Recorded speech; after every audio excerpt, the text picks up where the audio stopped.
எழுப்பி அவதூறாக பேசிய சமூக விரோதி மீது சட்டப்படி நடவடிக்கை எடுக்காத திமுகவுக்கு நாடார் வாக்குகள் இல்லை, இல்லவே இல்லை. காமராஜர் மீது உறுதியேற்கிறோம்.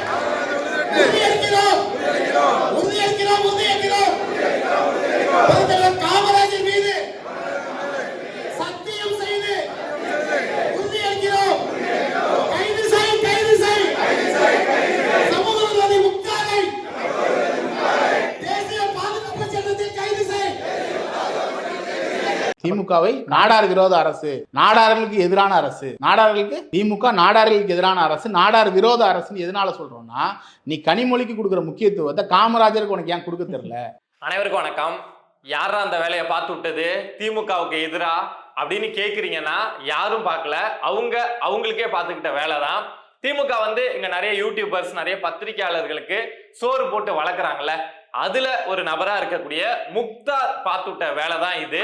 இதனால அவர் பார்த்த வேலையால இப்ப என்ன மாறிட்டு இருக்கு அப்படின்னா, தமிழ்நாடு முழுக்க இருக்கக்கூடிய பல்வேறு நாடார் சங்கங்கள், நாடார் மக்கள், இல்ல காமராஜர் அவர்களை ரொம்ப பிடிக்கக்கூடிய நபர்கள், காமராஜர் அவங்க பேர்ல வந்து இயக்கங்கள் வச்சிருக்கக்கூடியவங்க அப்படின்னு சொல்லிட்டு எல்லாரும் சேர்ந்து காமராஜர் அவங்க படத்து முன்னாடியே நாங்க 2026 தேர்தல்ல திமுகவுக்கு ஓட்டு போட மாட்டோம், நாடார் சமூக மக்கள் திமுகவுக்கு ஓட்டு போட மாட்டோம் அப்படின்னு சொல்லிட்டு உறுதிமொழி எடுத்துட்டு இருக்காங்க. இந்த பிரச்சனையை ஆரம்பிச்சு வச்ச நபர் அப்படின்னா நம்ம முக்தார் தான். அந்த விஷயத்தை பத்தி நீங்களும் கேள்விப்பட்டிருப்பீங்க அப்படின்னு நினைக்கிறேன். நானும் சுருக்கமா சொல்லிடுறேன். என்ன அப்படின்னா, ஒரு வாரம் ஒரு 10 நாள் இருக்கும் அப்படின்னு நினைக்கிறேன். முக்தார் வந்து ஒரு சேனல்ல இன்டர்வியூ எடுக்கிறாரு, இல்ல கொடுக்கிறாரு அப்படின்னு வச்சுக்கலாம், எது வேணாலும் வச்சுக்கலாம். ஏன்னா இன்டர்வியூ எடுத்தாலும் சரி, கொடுத்தாலும் சரி, முக்தார் தான் அதிகமா பேசுவாரு. சோ அப்படி முக்தார் பேசுறப்போ பெருந்தலைவர் காமராஜர் பத்தியும் நாடார் சமூக மக்கள் பத்தியும் இழிவுபடுத்தும் விதமாக நிறைய கருத்துக்களை வைக்கிறாரு. குறிப்பா காமராஜர் அவர்களுடைய ஆட்சியை பத்தி என்ன சொல்றாரு அப்படின்னா, காமராஜர் அவங்களுடைய ஆட்சியில தான் வந்து ஊழல் அதிகமாச்சு, தமிழ்நாட்டுல ஊழல் வந்து தொடங்குச்சு எங்க அப்படின்னா அது காமராஜர் ஆட்சியில தான் அப்படின்னு முக்தார் சொல்றாரு. இது போக சிவகாசி மாவட்டங்கள்ல வந்து அந்த காலகட்டத்துல கள்ள நோட்டு அப்படிங்கிறது ரொம்ப அதிகமா இருந்தது, அத காமராஜர் வந்து தெரிஞ்சே அனுமதிச்சாங்க, கள்ள நோட்டை தமிழ்நாட்டுல காமராஜர் அனுமதிச்சாங்க அப்படின்னு சொல்லிட்டு அந்த இன்டர்வியூல முக்தார் தன்னுடைய கருத்தை பதிவு பண்றாரு. இதெல்லாம் போக என்ன ஒரு விஷயம் சொல்றாரு அப்படின்னா, உணவுப் பொருட்கள்ல அதிகமான கலப்படம் நடந்தது எப்போ அப்படின்னா காமராஜர் ஆட்சியில தான் அப்படின்னு சொல்லிட்டு முக்தார் வந்து தன்னுடைய மனசாட்சியை கட்டி இந்தாண்ட வந்து ஒரு திமுக அறைக்குள்ள போட்டுட்டு இந்தாண்ட இப்படி பேசுறாரு. சோ இந்த சம்பவம் அந்த இன்டர்வியூ வெளியில வந்த உடனே நாடார் சமூக மக்கள் மத்தியில ஒரு பெரிய கோபத்தை ஏற்படுத்துது.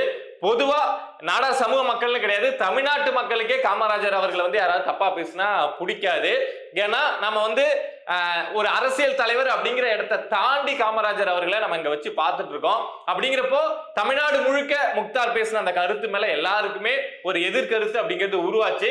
ஆனா நாடார் சங்கங்கள், நாடார் சமூக மக்கள் அதை சும்மா விடுறதா இல்ல. இந்த விஷயத்த முக்தார் பேசினதுக்கு அப்புறம் என்ன பண்ணாங்க அப்படின்னா, தமிழ்நாடு முழுக்க கிட்டத்தட்ட ஒரு 50 இடங்கள்ல முக்தாருக்கு எதிராக ஆர்ப்பாட்டம் அப்படிங்கிறத பண்ணாங்க. முக்தாரை கைது பண்ணோம் அப்படின்னு சொல்லிட்டு தமிழ்நாடு முழுக்க 200க்கும் மேற்பட்ட இடங்கள்ல முக்தார் மேல புகார் கொடுக்கப்பட்டது. ஒரு 20க்கும் மேற்பட்டவங்க வந்து முக்தார் பேசின அந்த கருத்து அவர் கைது பண்ணும் அப்படின்னு சொல்லிட்டு நீதிமன்றமும் போயிருக்காங்க. இந்த பிரச்சனை தொடங்கின அந்த நாள்ல இருந்து நாடார் சமூக மக்கள், நாடார் சங்கங்கள் வந்து முக்தாரை கைது பண்ணணும்னு சொல்லிக்கிட்டே இருக்காங்க. ஆர்ப்பாட்டம் பண்ணி பாக்குறாங்க, கைது பண்ணல திமுக, வழக்க கொடுத்து பாக்குறாங்க, கைது பண்ணல. கடுப்பான நாடார் சமூக மக்கள் 2026 தேர்தலில் நாங்க திமுகவுக்கு ஓட்டு போட மாட்டோம் அப்படின்னு சொல்லிட்டு காமராஜர் அவர்களுடைய படத்து முன்னாடியே உறுதிமொழி அப்படிங்கிறத எடுத்துட்டு இருக்காங்க. என்னப்பா இந்த ஒரு விஷயத்துக்காக முக்தாரை கைது பண்ணல அப்படிங்கிறதுக்காக ஒட்டுமொத்த நாடார் சமூகமும் திமுகவுக்கு எதிராக திரும்பிடுமா அப்படின்னா, இந்த ஒரு விஷயம் மட்டும் கிடையாது. இந்த திமுக வந்து நாடார் சமூகத்துக்கு எதிராக நடந்துக்கிறது இதுக்கு முன்னாடி நிறைய இடங்கள்ல நாடார் சமூகத்துக்கு எதிராக இந்த திமுக நடந்திருக்கு. குறிப்பா காமராஜர் அவர்களுக்கு எதிராக நிறைய விஷயங்களை செஞ்சிருக்காங்க. ஃபர்ஸ்ட் விஷயம் என்ன அப்படின்னா, ஸ்டாலின் அவர்களுடைய ஆட்சி வந்து காமராஜருக்கு இணையான ஆட்சி அப்படின்னு சொன்னாங்க. அதை விட காமராஜரை இங்க யாரும் அசிங்கப்படுத்த முடியாது. அப்பவே நாடார் சமூக மக்கள் மத்தியில ஒரு சலசலப்பு அப்படிங்கிறது ஏற்பட்டுச்சு. நீங்க ஏதோ ஆட்சி செய்றீங்க, ஏதோ பண்றீங்க, ஆனா காமராஜர் அவங்களுடைய ஆட்சியை வந்து நீங்க கம்பேர் பண்ணி பேசாதீங்க அப்படின்னு அப்பவே விமர்சனம் அப்படிங்கிறத நாடார் சமூக மக்கள் வந்து திமுக மேல நாடார் சங்கங்கள் வைக்க ஆரம்பிச்சாங்க. அடுத்து ஒரு விஷயம் வந்து எல்லாம் மறந்துருக்க மாட்டீங்க அப்படின்னு நினைக்கிறேன். திருச்சி சிவா அப்படின்னு சொல்லிட்டு திமுகவில் ஒரு எம்பி இருக்காருல்ல, அப்பப்ப வந்து ஆக்ரோஷமா பேசிட்டு போவார்ல, அவரு தன்னுடைய கருத்து, தன்னுடைய அனுபவம், கலைஞர் எனக்கு சொன்ன கதை அப்படின்னு சொல்லிட்டு ஒரு கதைய சொன்னாரு.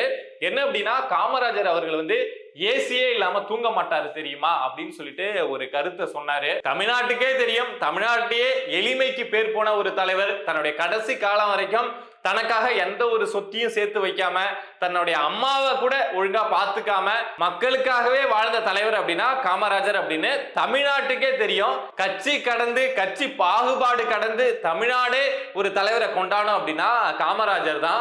சோ அவரு ஏசி இல்லாம தூங்க மாட்டார் அப்படின்னு சொல்லிட்டு திமுகவை சேர்ந்த எம்பி சிவா அவர்கள் வந்து ஒரு கருத்தை சொன்னாங்க. அப்பவுமே அது வந்து பெரிய பேசு பொருளா இருந்தது. காங்கிரஸ் கட்சி கூட்டணியிலேயே இருந்தா கூட காங்கிரஸ் கட்சியை சேர்ந்த சில பேர் வந்து அந்த டைம்ல கோவப்பட்டு இதை மாதிரிலாம் பேசக்கூடாது அப்படின்னு சொன்னாங்க. இதை மாதிரி தொடர்ச்சியா காமராஜர் அவங்களுக்கு எதிரான கருத்துக்கள் சொல்றது, நாடார் சமூக மக்களுக்கு எதிரான விஷயங்களை செய்யறது அப்படிங்கிறது திமுக செஞ்சுக்கிட்டே இருந்தாங்க. இந்த திருபுவனத்துல அஜித் குமார் அப்படிங்கிற ஒரு கோயில் காவலாளி வந்து அடிச்சு கொலை செய்யப்பட்டார்ல, அவரு ஒரு நாடார் சமூகத்தை சேர்ந்தவர். அந்த விஷயமும் தென் மாவட்டங்கள்ல இத மாதிரி நாடார் சமூக ஒரு நபருக்கு வந்து இத மாதிரி நடந்துருச்சு, போலீஸை அடிச்சு கொன்னுட்டாங்க அப்படின்னு அந்த விஷயமே நாடார் சமூக மக்கள் மேல வந்து திமுக தொடர்ச்சியாக நாடார் சமூகத்துக்கு எதிராக நடக்குதோ அப்படிங்கிற அந்த எண்ணத்தை அவங்க மனசுக்குள்ள விதைச்சுக்கிட்டே இருந்தது. அதுல இந்த எரியிற நெருப்புல எண்ணெயை ஊத்துற மாதிரி முக்தார் செஞ்ச வேலை அப்படிங்கிறது ஒட்டுமொத்தமா திமுகவுக்கு எதிராக திரும்பி போயிருக்கு. நாடார் சங்கங்கள், நாடார் சமூக மக்கள், இது போக காமராஜர் அவர்களை பின்பற்றக்கூடியவங்க எல்லாருமே அங்கங்க சேர்ந்து இப்போ காமராஜர் அவங்களுடைய படத்துக்கு முன்னாடியே நாங்க திமுகவுக்கு ஓட்டு போட மாட்டோம், 2026ல நாங்க திமுகவுக்கு ஓட்டு போட மாட்டோம் அப்படின்னு சொல்லிட்டு உறுதிமொழி எடுத்துட்டு இருக்காங்க.